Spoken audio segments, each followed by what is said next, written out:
Untuk ide awal seperti apa Pak adanya TPS 3R ini Pak? Kalau untuk ide awal, alhamdulillah kita mendapat bantuan kementerian PUPR lewat program Citarum Harum. Kita mendapatkan anugerah mendapatkan gedung ini dengan anggaran sebesar 600 juta dan berikut dengan alat sarana dan prasarananya. Terus untuk kelanjutannya kami sebagai pengelola dibentuklah KPP dan diberikan SK oleh kelurahan. Baik. Untuk manfaat Magot sendiri Pak ini Pak seperti apa sih Pak ke depan Pak? Oke, tapi sebelumnya saya akan paparkan dulu. Ya, paparkan Untuk dari kementerian sendiri tidak ada pada waktu 2020 tidak ada Magot. Juknisnya itu adalah aerator bambu. Sementara pada waktu itu kami didemo oleh masyarakat dan sebagian daripada kantor di sini bahwa menimbulkan polusi bau. Untuk selanjutnya kami bagaimana caranya dengan rekan-rekan ini bisa berjalan. Alhamdulillah kami bekerja sama dengan RMP Rumah Magot Purwakarta dengan magotnya. Alhamdulillah sampai sekarang ini kami terus berjalan.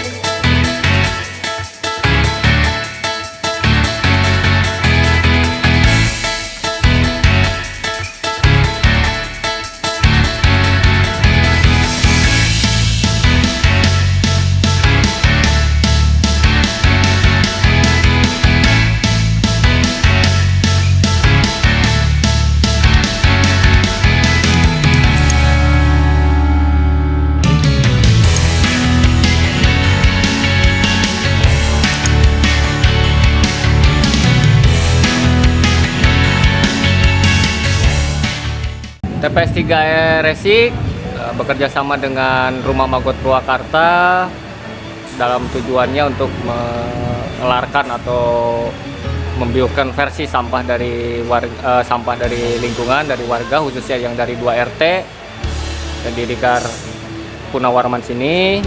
Kami berkolaborasi antara TPS 3R Resik, KPP-nya dan RMP Rumah Magot Purwakarta.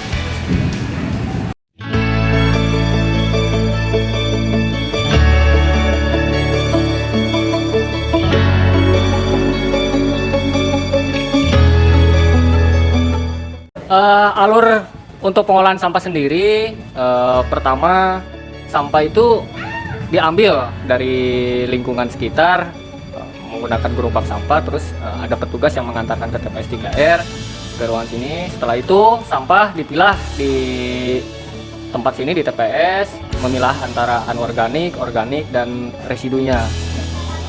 Selain dipilah, kita juga menimbang dari beban bobot sampah tersebut antara organik, anorganik dan residu itu sebagai gambaran bahwa kita sudah mencapai berapa target sampah timbulannya, sudah sesuai apa tidak, dan sebagai data kita bahwa kita perharinya per bulannya bisa kelihatan dalam biokonversi ini.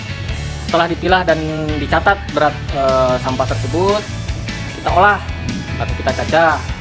Dan setelah dicacah kita fermentasi dan kita masukkan ke tong-tong, karena kita sepakat dengan pengurus di KPP ini bahwa tempat pengolahan sampah ini biar terlihat bagaimana caranya bahwa tempat pengolahan sampah ini tidak begitu kotor, tidak begitu jorok tanda kutip. Identiknya begini, bagaimana caranya biar tempat pengolahan sampah ini tidak terlihat sampah sama sekali. Dan alhamdulillah dengan sistem fermentasi ini kita bisa hadirkan dengan konsep itu. Setiap sore kita rapikan, bersihkan, seolah-olah betul tempat pengolahan sampah ini tidak identik dengan tempat penimbunan sampah. Setelah difermentasi baru kita kasih ke Magot atau dibiokonversi oleh Magot. Setelah itu selama beberapa hari, maksimal 12 hari, sampah-sampah itu akan terurai oleh Magot ini, larva Magot ini akan menghasilkan, dari hasil sampah itu akan menghasilkan kaskot atau bahasa umumnya mungkin menjadi semua pupuk organik seperti itu. Setelah itu yang magotnya kita budidayakan kembali, kembang biakan menjadi cikal bakalnya lalat pesek lagi, menjadi pramupa dan pupa. Terus yang dari fermentasi sebelumnya itu pun akan menjadi bahan turunan POC atau pupuk organik cair.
Harapan Rumah Magot Purwakarta dan TPS 3 Resik ini mungkin ke depannya bisa kita bisa menduplikasi apa yang kita giatkan hari ini, yang kita kerjakan ini bisa diduplikasi ke tempat yang lain.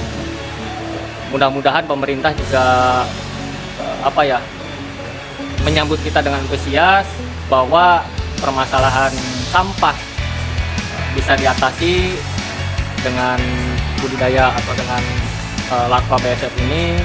Dan mungkin kalau kita lihat program pemerintah saat ini dengan Raksa Purinya bahwa sampah bisa menjadi rupiah, salah satunya dengan biokonversi ini salah satu metode yang bisa mendukung program pemerintah Kabupaten Purwakarta tentang Raksa Puri kedepannya. Dan harapan kami mudah-mudahan RMP TPS 3 Resik bersama pemerintah Kabupaten Purwakarta bisa menduplikasi metode pengolahan sampah ini di tempat-tempat yang lain, di daerah-daerah lain di sekitar Purwakarta, supaya apa yang diharapkan pemerintah sendiri dengan Raksa Purinya bisa terwujud dengan sempurna.